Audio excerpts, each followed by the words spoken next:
Okay, let's begin our webinar for today. Hello and welcome everyone to the third of our Women's Series webinars.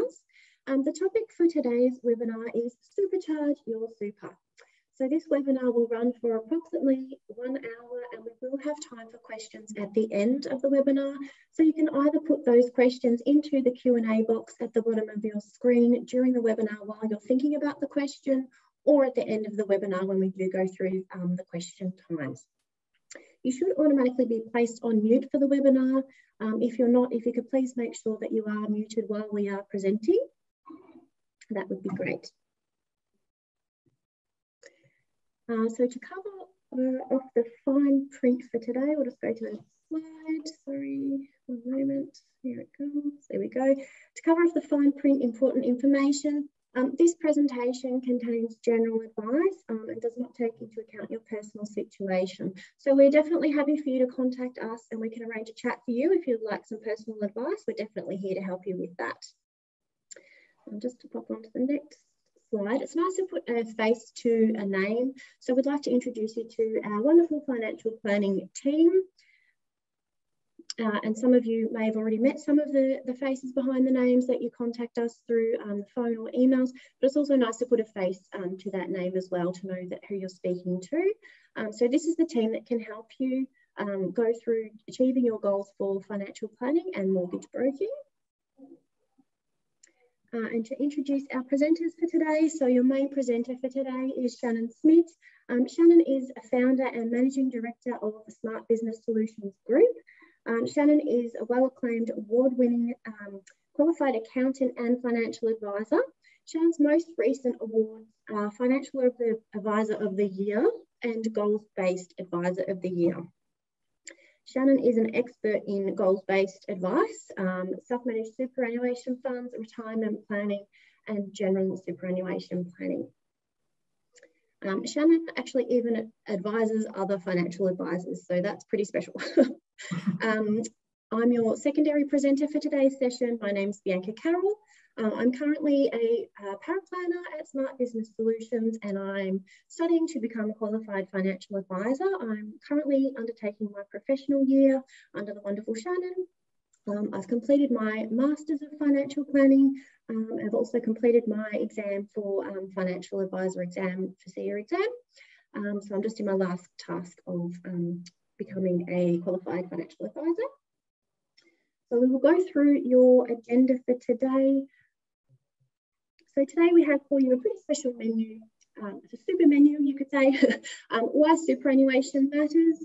So do you want a comfortable retirement? Is it something that you've thought of before? How does your super work? How do you make your super work for you? Why investment options in super matter? So you do have a choice in your investment options. What are they? Super does not need to be a set and forget process. It's something that you can actually be involved in as well. Insurance options in super. So what options are available to you? What are your choices to protect you and your family? Knowing your true cost of superannuation. This is a really tricky one. You know, you get that super statement in the mail. Do you open that envelope? Do you have online access to your super account? And if you do you read through your super account and do you understand what you're being charged through fees on your super? So it's really interesting to find that out. Updating your superannuation, your will, and protecting your assets. So this is ensuring that your super that you've worked hard for is protected. So you're not only building wealth, but you're also learning to protect that wealth. So let's get super excited and introduce your main presenter for today. Welcome to Shannon. Great. Thanks very much, Bianca. And this is my favourite topic. I love talking about super to anyone that will listen to me talk about super.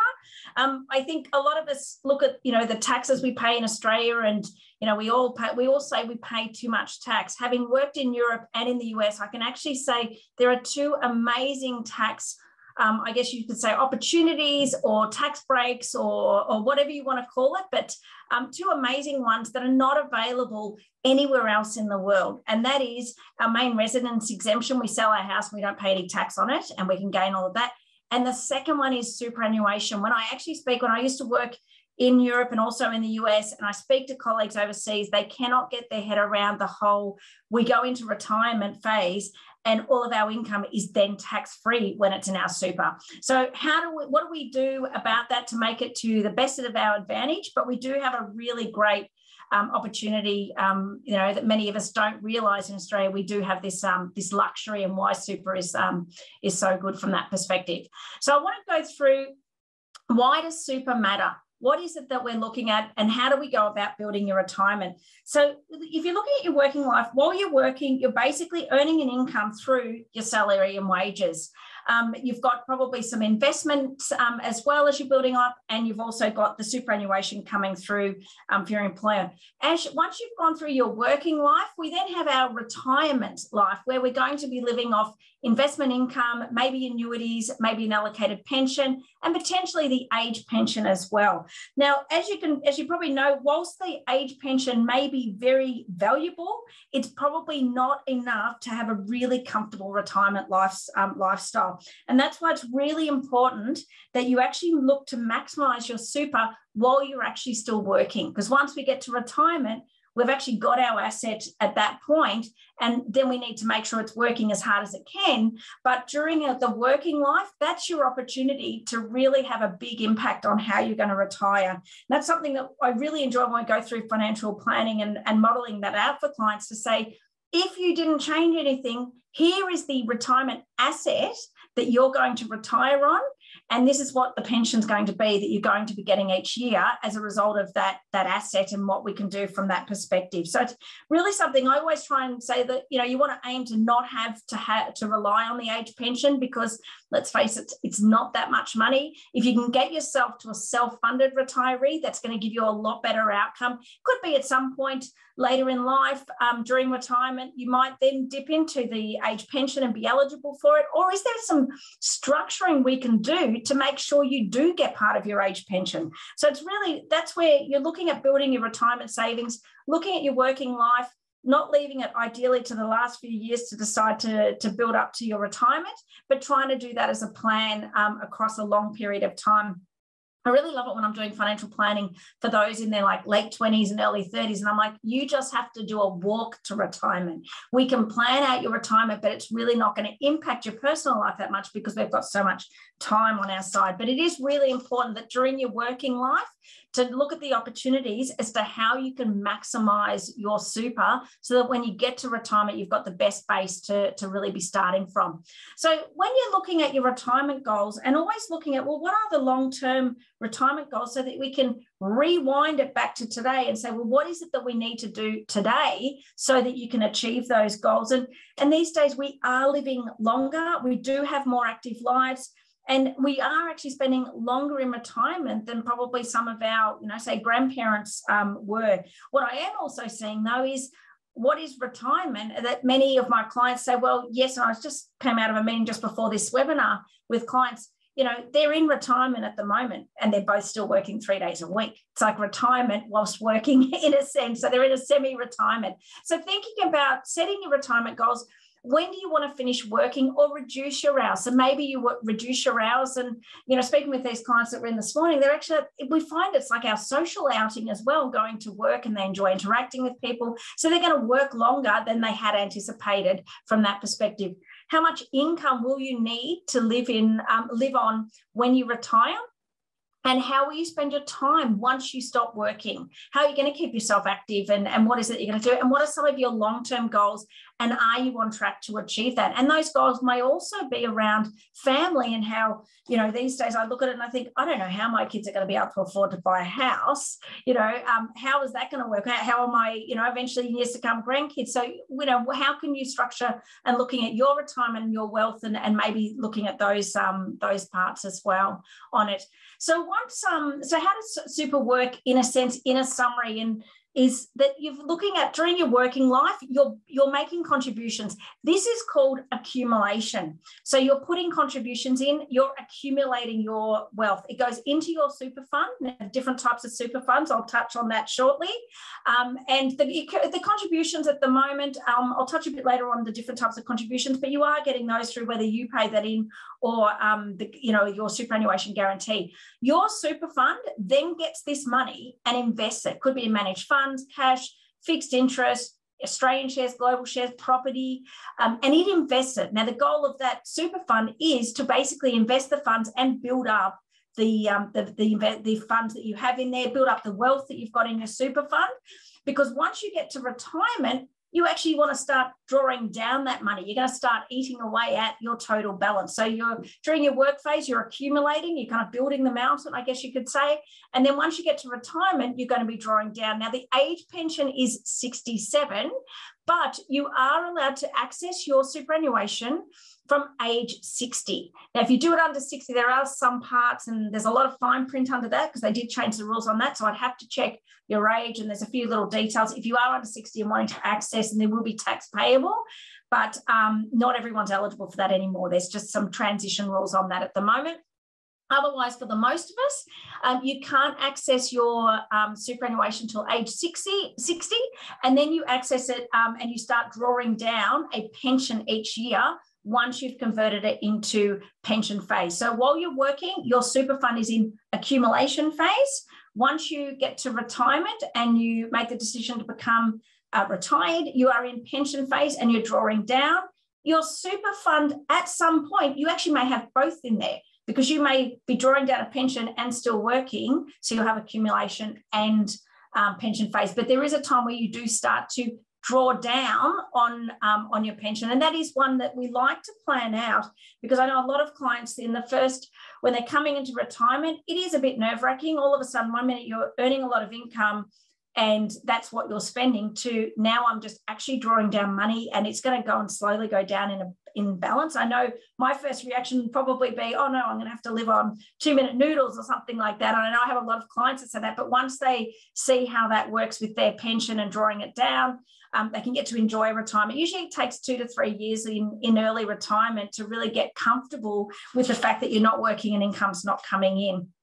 So what are the types of super funds that we have? There's 4 main types of super funds. We have personal super funds. We often call those retail funds. So that's some of them, a lot of the super funds that many of you will have. You might have a corporate superannuation fund. Off the top of my head, if I think of one like Telstra has their corporate superannuation fund. So some of the, Australia Post, there's a few of those out there. There's not as many of those now because of the choice that you are allowed to actually choose which superannuation you go with. There are industry funds. I think that's where we have to kind of do that little symbol, but there are industry funds that are out there as well. Now, those 3 types of funds tend to be hands-off. You have a fund manager that manages it. You get a statement each year. You don't have to do anything. They deal with the accounting. They deal with the audit, and they invest the funds, and they let you know how you've gone. Now, they're the hands-off versions, and a lot of people probably like that as well. Then you do have the self-managed super fund. So this is like more administration and compliance, which we obviously facilitate clients to be able to do this, but it does give you a number of choices. So they're the 4 main types of superannuation funds that you may actually come across. You've got, just to touch on the self-managed super funds, because I know a lot of people do. There's a lot more self-managed super funds now. Kind of cuts out a little bit the middleman when you've got the self-managed super fund. But some of the pros and cons, I guess, of it. The benefits of a self-managed super fund: you do have greater control of your super fund. It is yours. It is self-managed. Wide investment choice. If you want to buy property in your super, I often like to refer that to feeding your property addiction through super. I do have a webinar on that. If you do align with that feeding your property addiction, you can watch my webinar on that. But it does give you the ability. You do have a lot of good estate planning flexibility when you've got a self-managed super fund, and you can borrow to invest, which you can't do at the moment in your other super funds. Cons: you do have a trustee obligation. So, there is some time and cost in administration because at the moment, the trustee of your super fund may be doing that for you then.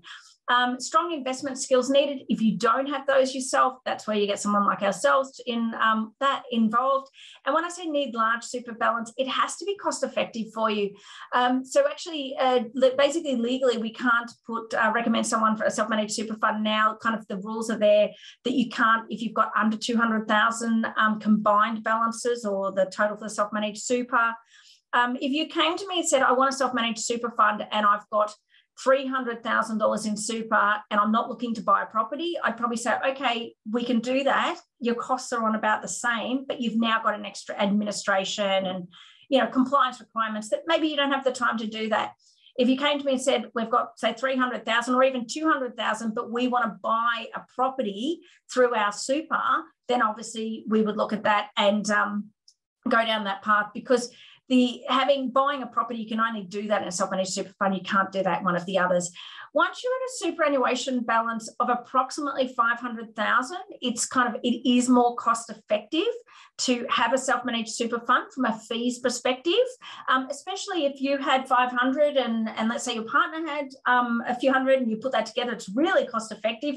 You may still choose not to do that because you don't want to deal with the administration. You prefer someone to do that. So that's something to think about. So is an SMSF right for you? You know, you're going to need, and as much as we know that you don't love accounting and tax, most people, we do try and educate you a bit on that. You do have depending on your level of comfort in choosing investment, your styles, you might want property, you might want shares. You do have some more, personal legal responsibility. You got the time to set up and manage. And then, ultimately you probably will need some guidance from a financial advisor. If that's something you want to look at, we do have a webinar on that. When you get these slides sent out, you can click on that. But I have done a webinar, so I won't go any more detail on is an SMSF the right strategy for you, but that's something to think about as well. It's not right for everyone, so it is something to think about from that perspective. So what are the types of super contributions you can make? So you've got concessional super contributions. Now, they're pre-tax, but I don't know why they didn't just call them deductible contributions. So concessional contributions, in a sense, you've got your superannuation guarantee, it's 10% going up to 10.5% very shortly. Your employer pays that, or your business and employer. From an employee perspective, you may actually have, and this could be whether you're self-employed as well, but employees may do a salary sacrifice. So from pre-tax dollars, you're paying money into your extra money into your superannuation. Why might you do a salary sacrifice as opposed to the end of the year? Traditionally, there were a lot of restrictions around personal tax deductible contributions, and therefore employees tended to do salary sacrifice because of the limitations under the personal tax deductible contributions. That's not the case anymore. So you could still wait till June and make the lump sum. The only benefit of the salary sacrifice, or the main benefit instead of waiting to the end of the year, is that you're actually getting the tax impact of your contribution throughout the year. Whereas when you make a personal tax deduction in June, if you don't lodge your tax return until October, November, December, you may not get the tax benefit until that point. But concessional is basically pre-tax contributions. If you make that a personal tax contribution, you actually get a tax deduction yourself personally. So that will reduce your taxable income.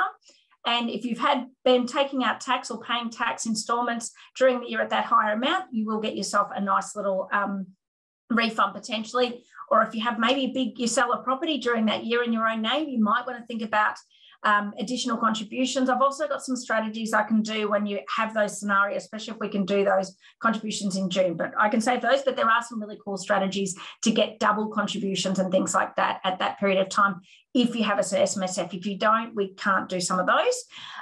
You also can have non-concessional. So non-concessional means I kind of look at it and go, it's after tax, but it's non-deductible. So what that means is you've taken money from outside of super, and which is a higher taxed environment, you've picked it up and you've put it into super. When you put that money into super, there's no tax consequence for your super fund either.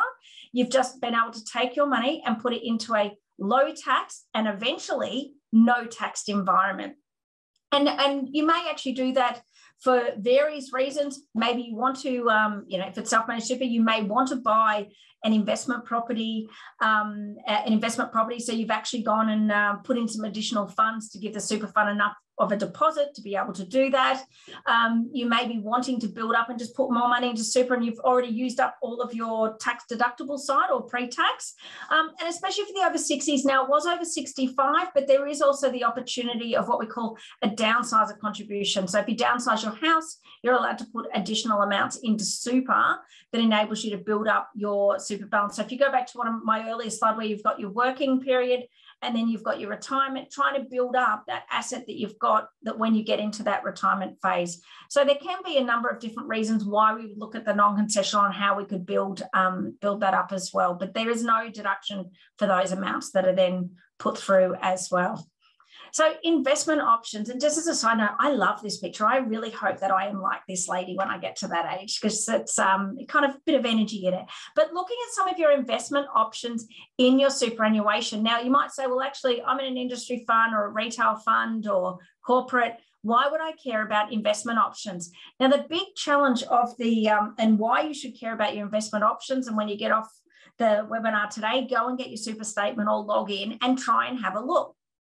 What often happens is when you actually set up your superannuation, they may ask you the question. You may not know the question that they're asking you when they ask, what's your risk? How do you want to invest your super? And so if you don't answer that question, they just actually default to balanced. So what does it mean by what's your appetite to risk? I always say, this is how comfortable will you be able to sleep at night knowing your funds are invested? What is your appetite to risk? And your appetite to risk may be very different outside of super from inside of super. And the reason I say that, if I'm 25, which I'm not, but I'll pretend, if I'm 25, I may be, I've got a long time till I'm retiring. So I may be very comfortable to invest my funds in what we call a growth or a high growth, because I've got plenty of time on my side to ride out the market storms. And what we've seen, if we look to a graph from, say, the 1900s, whilst we've had recessions, if you look at the graph of market returns, it's always slightly gone up. Now, there will be market cycles, and the market cycles may go up and down, but it's constantly always continually going up. And it's how do you manage yourself around those downs and the downswings, and depending on how much time you've got on when you're going to want to access those funds.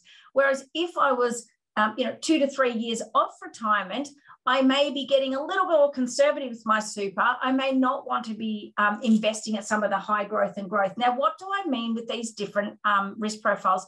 So defensive means 10% of your investments are basically in so you've got income generating assets and growth assets. If I just explain, income generating assets are constantly getting income from them.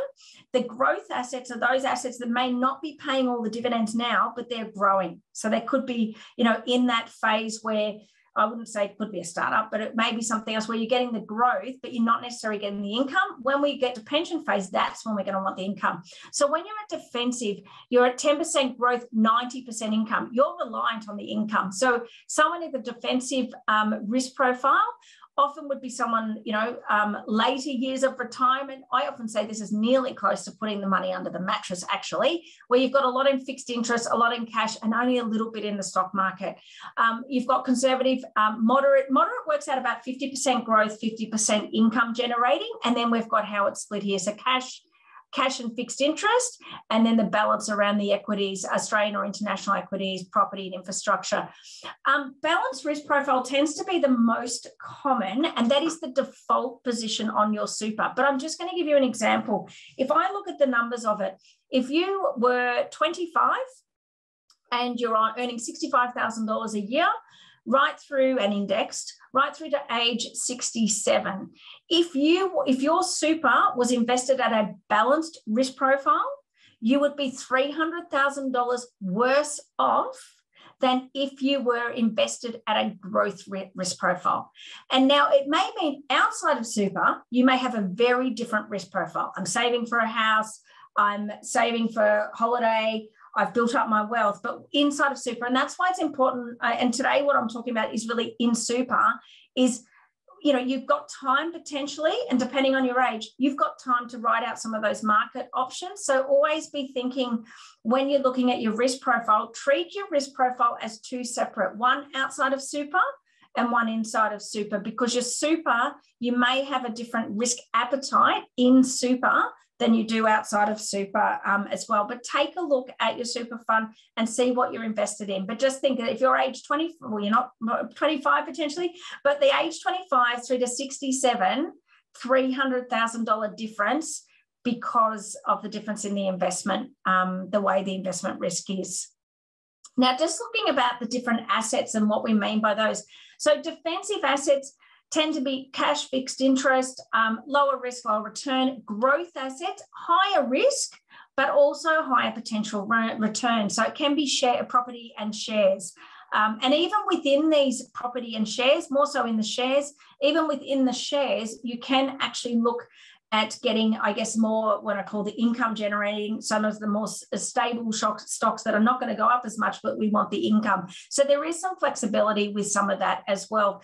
But it's understanding your appetite to risk. And it's interesting that property is seen as a growth asset. Now, when we talk about property in general, I say in Australia, because I think Australians, we all have this absolute love for property.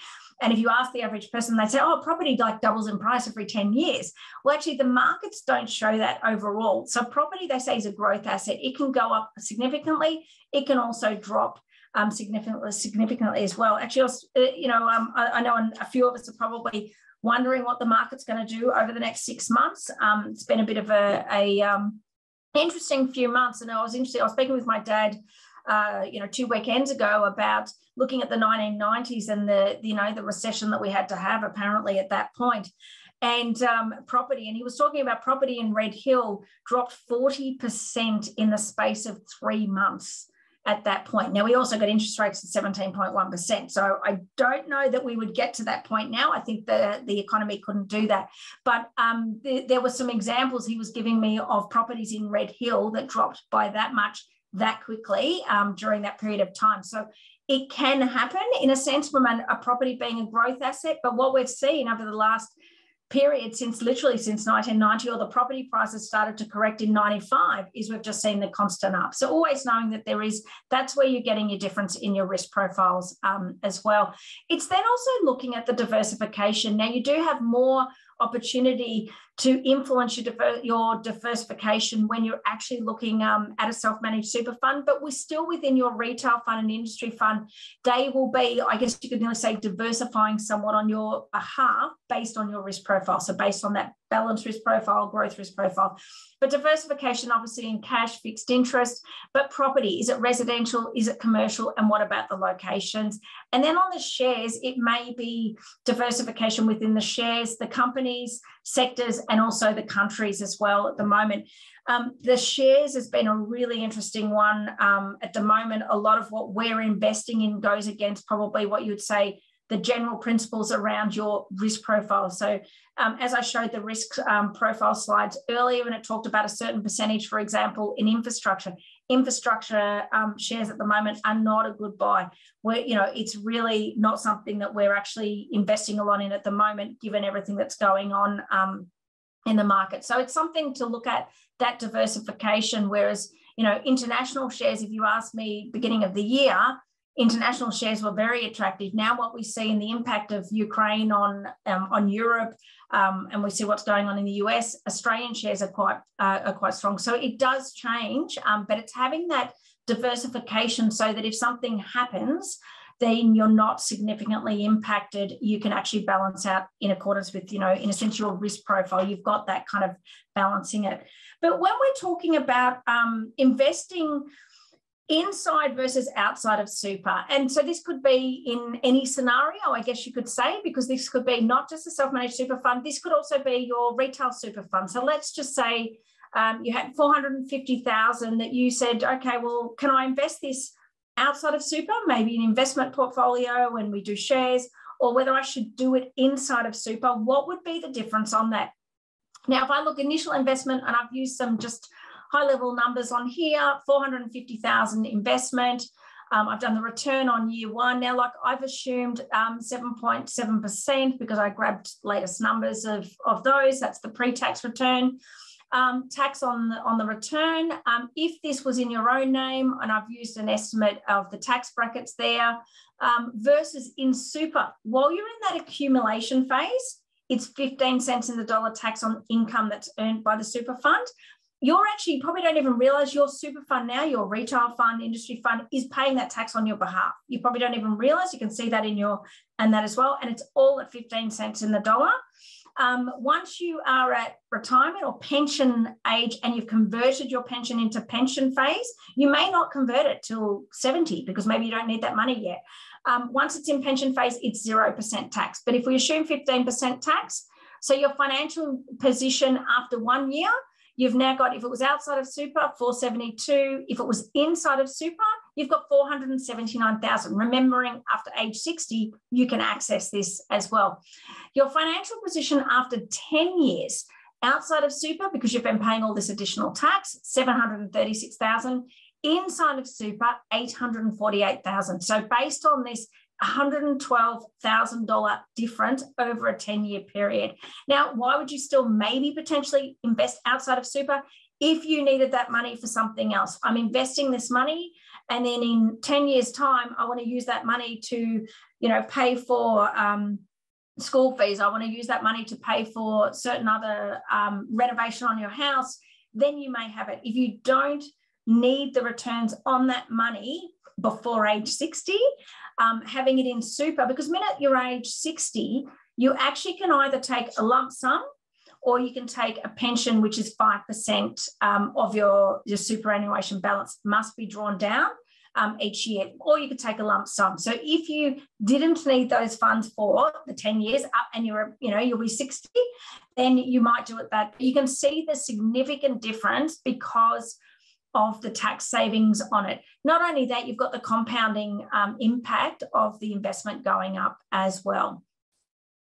So insurance options inside of super. I just wanted to touch a little bit on insurance options. Many of you, if you've got your superannuation funds and you haven't thought about insurance before, the superannuation fund has thought about that insurance for you. Now, there's just to cover off, and I think we've had a number of people ask about insurance, so there is going to be a part 5 to the Women's Series. So if you have any other topics you want us to talk about, we are going to talk about insurances because we've had quite a number of different questions. So I will do that as our part 5. But just to summarise, that in insurance, you've got life insurance. So obviously if you fall off the perch, so to speak, but providing for your family. And you've got TPD, so totally permanently disabled. Those two can actually be owned by your superannuation fund on your behalf. So with your you being the one that's insured, and they can be paid by your superannuation fund, and it does get the tax deduction when it's paying on your behalf. Income protection is protecting you if you can't work. Something's happened and you can't work for a period of time, depending on how long the policy is. That could be that you could get paid out continually your wage up to, and obviously there's a percentage of it, but up to 2 years, 5 years, up to age 65. Now, the reason I highlight this income protection is a lot of superannuation funds, to make it look very appealing, they say, well, we've put the standard insurance in there. So you think you've got insurance in your super fund. It's not free, by the way. Just make sure you check your super statement. It will tell you how much you're paying. What I often see with those insurances is the premium goes up significantly and the cover keeps going down. And don't be tricked on your super statement when it says your total benefits from your insurance, and then it actually has basically in total, they add together your insurance amount, but they add your super balance, because if you were to pass away, those two would be payable. So just make sure you look at the fine print, that they're not doubling up, because then you think, I've got more than I thought I had. But the reason I highlight income protection is a lot of the superannuations say to you, actually, we've got income protection. Would you like income protection in your superannuation fund? And you can tick that box, or they may have just given it to you automatically and it'll be a certain amount. Some of the challenges with that is a few things. One, you're getting a tax deduction at 15 cents on the dollar. If it was in your personal name, you would actually get a tax deduction at a lot higher tax rate. Two, and this is my biggest challenge with it, is let's just say that you did happen, you were eligible for income protection. So the insurance company says, yes, we're going to pay your income protection claim, and they pay it to your super fund. You then walk to your super fund and say, I want that income protection claim that I've actually been entitled to, and you've now got my money. The super fund actually says, you actually don't satisfy our criteria for release. So you can actually have a situation where, unless it's significant hardship, you can actually have a situation where your super fund has your income protection money. You're back working, 3 months later, but it's actually gained that money and you were not able to access it. And that's the whole reason you had the income protection there. The only reason it can be beneficial in super is if you actually don't have the spare cash flow outside of super, it's better than nothing. And if you then don't have the spare cash flow out of super and you did make an income protection claim, potentially you do have hardship, which means you would be able to get it from your super fund. So there is that side, but do have a look at that, because income protection is one of the most expensive, and there are ways to reduce your premium and take on some risk yourself, but knowing the different factors. So we'll go through more of that in our next session. The recovery or trauma insurance isn't in your super fund. It'll always be personally held personally.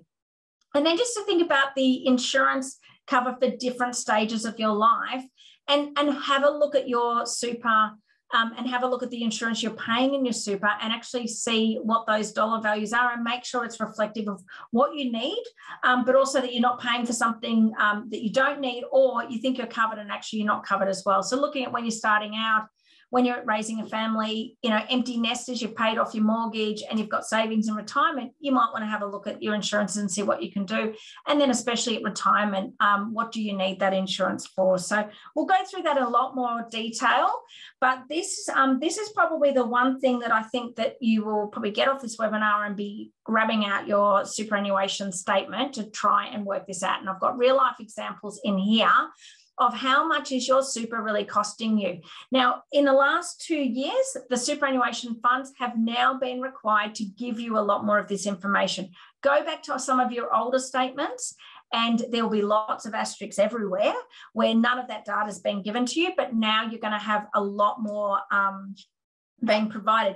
Now, the fees that you get charged in your superannuation fund will be administration fees. So they general costs of managing a super account, issuing annual statements tend to be either it's a fixed fee or a minimum fixed fee plus a percentage of your balance. And so that's kind of, and some of them do get capped as well. You have the investment management fee. So this is basically where the cost of actually then managing your investments. Now, if you had a self-managed super fund and say we're managing and we're doing the portfolios through maybe a Morningstar or something, you would still have an investment management fee. We tend to get wholesale management rates. When the super funds do it, they actually charge you at retail rates, which means it's actually a lot more expensive as well. There are some that have performance fees. So if the super fund achieves a certain performance, they charge you an extra fee. If they go over and above the benchmarks, they get an extra fee. There's the advice fee. Now, this might be your advisor where it might be like us that you're actually paying, and that's coming from your super, and that gets paid to us direct, but coming from your super. But it also can be that some people don't realise they're paying an advice fee to their super fund, often the industry super funds, that they don't realise they're paying it to them and they're not actually getting much in the way of advice. There's a helpline available, but they're not getting that.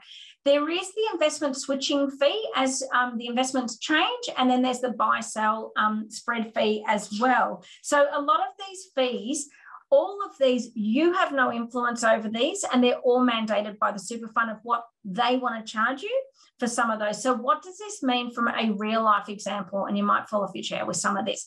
This is actually a real life example, completely all details of client taken off, etc., so that you don't see that.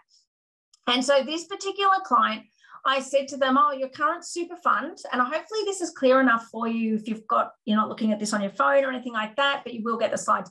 I said, oh, you're paying currently now nearly $8,000 in fees per year in your super fund. And we had literally a polite argument. They were like, no, I'm not. And I'm like, yes, you are. Let me show you. No, I'm not. I would know about it if I was paying nearly $8,000 in my super. And so then I actually got this out and I said, well, actually, and this is how this came actually on their statement. Now, 2 years ago, you would not have got any of these details at the bottom, the sum of the fees shown. You wouldn't have got any of those details, and you wouldn't have got much of the details to the right either. But what we've got here is you've actually got a situation where they actually contributed money in. 9,346 was deducted. Now, the sum of the fees above, so we've got some here, fees paid for administration, $1,719 for administration. So that's the call centre, their statements, a few things like that. Fees paid to for advice, $3,022. The client goes, I don't have an advisor. I'm like, well, you're paying $3,022 a year for an advice, so you've probably ticked the button that you want to have an advisor available to you at your super. That, or maybe it was just something that was automatic, and he went back a few years, and that's being charged every year. So paying for that, and then obviously the insurance premiums coming out. In addition to that, and a lot of times, and you've got here, a lot of times people don't realise, so you've got the sum of the fees above. What people don't realise is that might be your direct fees. You need to look at the fine print because there are indirect costs of your investment. So these direct costs, these are the costs that the super fund is charging. Then you've got your indirect, which is basically a lot of those is managing your investment. So if you did have your investments managing yourself, you might have then say your Morningstar, you will have some of those costs. But these fees are mandated by the super fund to you. They have parameters within the percentages that they can charge.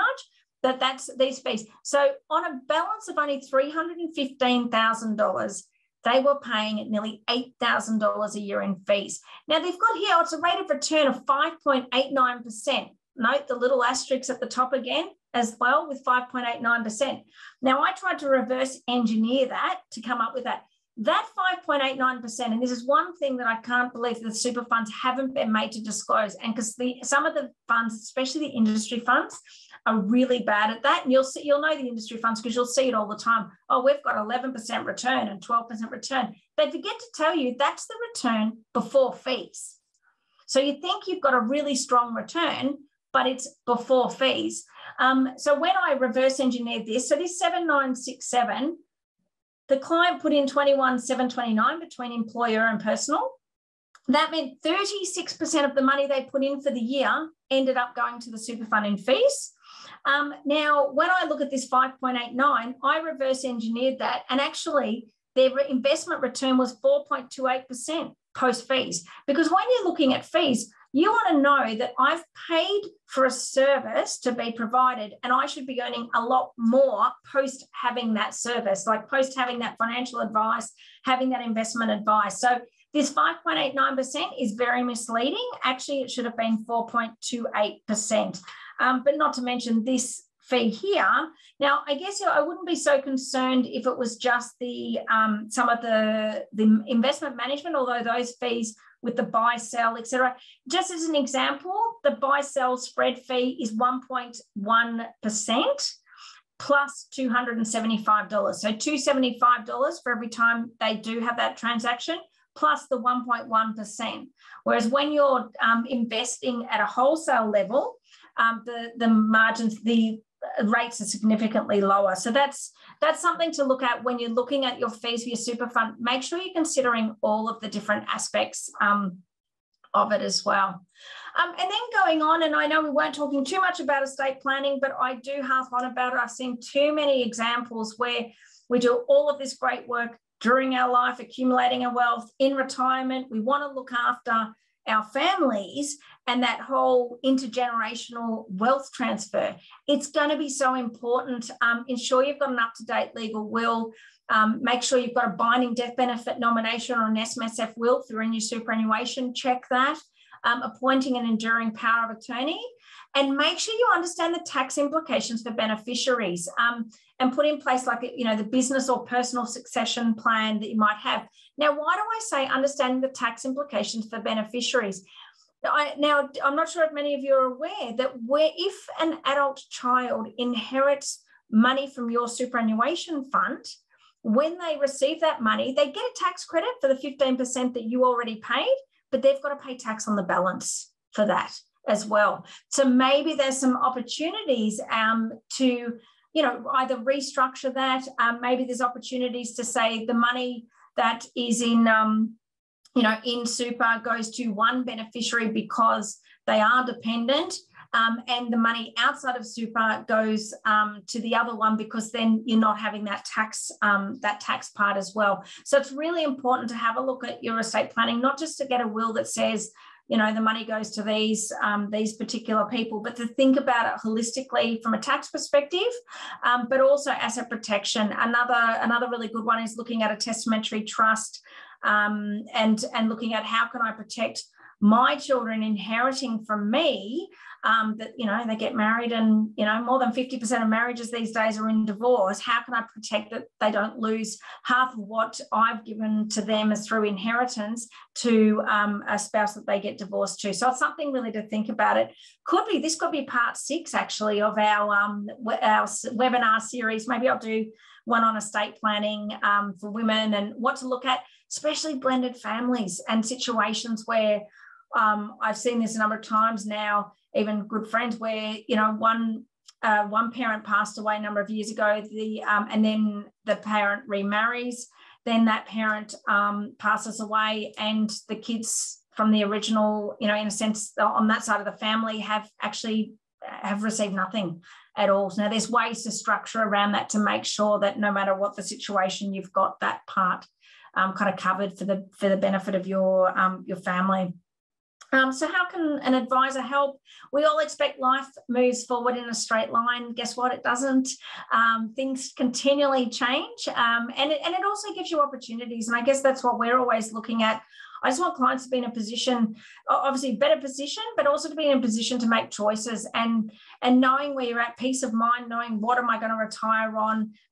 You know, I'm working with a client last week, you know, we worked out that their retirement asset at life expectancy, you know, separate from their personal home that they're living in, was going to be about $800,000. And now what we're looking at with them is not to spend all of that now, because what happens if, you know, they keep living a long time outside of life expectancy, but to look at the opportunity of how can they help. They've got adult children, the adult children are all doing very well, but they've got 5 grandchildren. So we're looking at putting into place some investments for the grandchildren to help that, but, you know, that potentially pays for their uni, their young grandchildren, you know, potentially pays for their uni. The grandkids don't need to know about it at the moment, but how great would that be to know that, you know, your grandparents have meant that you're not going to have you know, they call it a help debt now. I don't know why they did help instead of HEX, but, you know, the average debt at the moment is 80 to 100,000 when people finish uni. So there's some really good opportunities, and getting your kids to be able to, I guess, see your kids enjoy some of the fruits of your labour, you know, while you're there instead of, you know, after you're gone. So that's sometimes that, you know, and having those abilities to make the choices, or looking at investments, or building up your super as well. So that's where we can really help you. But I'll open it up now to any questions that anyone might have on super or anything that we've covered so far today. If you have questions, now's the time. If you'd like to pop them in the question and answer box at the bottom there, and we can go through them for you. Yeah. Good. So just one question, Shannon. Do I need to take my super when I turn 60? No, so you don't have to. That is what we call preservation age. So age 60 is your preservation age. Apparently you're preserved. You're well preserved at age 60. I don't know why they call it preservation age, but and 67 is the age pension. So don't get those two dates confused, but what it means is you are eligible to take your super, but you don't have to. And this is where we work with clients on financially modeling. How soon do you want to start drawing down on your super? Because once your super is in pension phase, you must draw down a minimum of 5% a year. Now, that percentage, at the moment, it's half that because of COVID. But as you get older, that percentage goes up. You may not need to. Maybe you've still got funds that you can use, those funds that you've got outside of super until age 63, 64. And we kind of financially model to work out when do you need to start drawing that down. Sure, you keep paying 15 cents in the dollar tax on the income your super fund earns until you put into pension phase. Then it becomes 0%. But there's no point pulling money out of your super if you've got enough outside of super, and then to just have it sitting there and earning some income and paying the highest tax bracket. So, yeah, you don't have to take it at 60, but it gives you opportunities to be able to do it. Mm-hmm. Yep, thank you. How do I include my super in my estate planning? How do you include your super? So well, that's I touched on a little bit on that, but what I look at with the super is trying to have a look at whether how would you want that super to be inherited, and what's going to be, in a sense, potentially the tax implications of that inheritance, and how in your will and in your overall estate planning, how you might be able to allocate potentially your super to a certain one of your beneficiaries over potentially another one to make sure that you get the best tax outcome. You know, we have situations where some clients, especially when you've had a blended family situation, that, you know, maybe the super goes to the spouse, because superannuation between spouses, we don't have any tax, but that assets outside of super then go to the adult children. So as a way to give the adult children some of the inheritance, but not have them have the burden of the tax, yet to the other spouse, you don't have that situation because it's between spouses. Can I pay for my financial advice through my super? So if the financial advice is in relation to retirement and your superannuation, we can. If there's some parts that are personal, sometimes we will pro rata the fee, but then from the ongoing, we do it through your super fund. So you can be, and it can be at the different stages of life as well. If cash flow is tight at the moment, we might do more of it in a sense through super, because we're looking at the superannuation and building that up. But and then over time, you may actually want, you know, as much as we can justify outside, because maybe you're at a higher tax bracket, you do have that cash flow available. So it is something that you can get that advice to be paid. As shown in the example that they had that, but although they kind of got a financial advice or fee for it, but they didn't actually get any financial advice. So just in general, just in like a simplified term, how can a financial advisor help me with super? Like with strategies, fees, just in general. Yeah. Yeah, so I guess, yeah, so I guess that it doesn't mean that you don't have to go to a financial advisor or think that you're going to a financial advisor and they're going to automatically put you into a self-managed super fund. That's not the case at all. Sometimes we always look at your superannuation fund. We get the full details on the fees. If your fund is great, we will actually then say, hey, look, we've compared it with a lot of them, or we may give you a recommendation of another retail fund that we think is potentially more competitive on fees, but also it's got to have good strategies from an investment perspective and the returns as well. So it's not only just about the returns, because as you've seen with some of the industry funds, they brag about all these returns. They forget to tell you what their fees are that they're charging as well. So what we do is we look at the different options available to you. We have a lot of clients that we put into wholesale type superannuation funds. You've got self-managed super funds, but then we also have retail funds that have a wholesale element that cuts out the middleman, because at the moment with your a lot of your retail funds, your industry fund, etc., you've got lots of layers of people that are taking a chunk, as you saw, $8,000, a chunk of your super on there. So if we can cut out a lot of the middleman and have it at wholesale investments, it's a lot better off. So we look at it from that perspective. We look at it also from a super from an insurance perspective, but also give you strategies on how much should you be putting into super to actually get to your goal of that retirement. You know, if you want to retire with your home paid off and, you know, 50,000, 60, 70,000 of income at retirement, I index what that amount will be at retirement, because that's 10 years away. That 50 grand today is not going to be 50 grand then. And I model and index it as to what that would be, and then try and work out, okay, if we've got 10 years to retirement, how much do we need to keep putting into super now to achieve the goal that you've got? Yep, great, thank you. Does anyone have any other questions? If you'd like to pop them through into the Q&A box so we can have those answered for you, that would be great, thank you. All right. No others? No. Well, thanks very much, everyone, for joining. We do have our next one, our next on the women's series, Plan for a Rich Future. We're really going to go over looking at the buying a house, investment properties, looking at your loans. A lot of people sit and forget on those. I think that's going to be pretty topical, given all the developments that we have and the interest rates going up, and making sure you're structured around that side as well.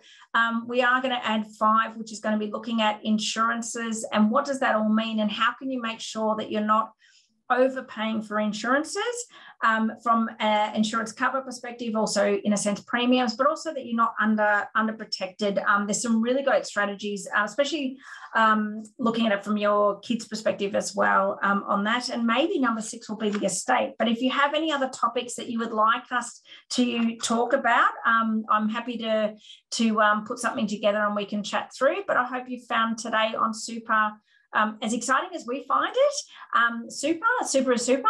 And there are a lot of, on our YouTube, a lot of webinars. This one will be put up there as well, but there are a lot of other webinars and some short recordings. So thanks very much for joining today, and feel free to reach out if you require any assistance. Thank you so much. Have a good afternoon. Thank you.